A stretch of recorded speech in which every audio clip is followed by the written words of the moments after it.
நான் பள்ளி சென்ற காலத்திலே மனநல மருத்துவமனை என்றால் மென்டல் ஹாஸ்பிட்டல் முடிவு பண்ணி வச்சுட்டாங்க.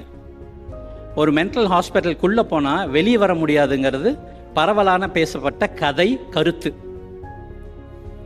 அப்போ இருந்தே ஒரு சைக்காட்ரிஸ்ட்டை பார்க்கணுன்னா நைட்டில் தான் போவாங்க மக்கள் எல்லாம். இது நான் சொல்கிறது 25-30 வருஷத்துக்கு முன்னாடி. அதுக்கப்புறம் ஆக்ஸ்ஃபோர்டில் ஒரு 24 இயர்ஸாக மனநல மருத்துவராக இருக்கேன். ஆக்ஸ்ஃபோர்ட் என்றாலே உங்களுக்கு நினைவுக்கு வருவது பல்கலைக்கழகம் இல்லைங்களா?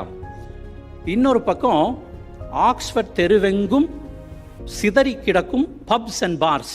would you like to take your seat அப்படிங்குவாங்க.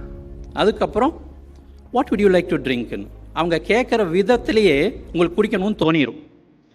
ஆய்வு என்ன சொல்லுதுன்னா, வளர்ந்த நாடுகளை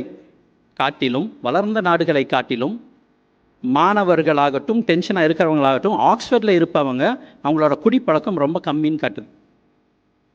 இது எதனால் நீங்கள் யோசிச்சு பார்த்தீங்கன்னா, ஆக்ஸ்ஃபோர்டில் தெருவெங்கும் மனநல மையங்கள், அதை தேடி போகும் மாணவர்கள், அதை தேடி போகும் பெற்றோர்கள்.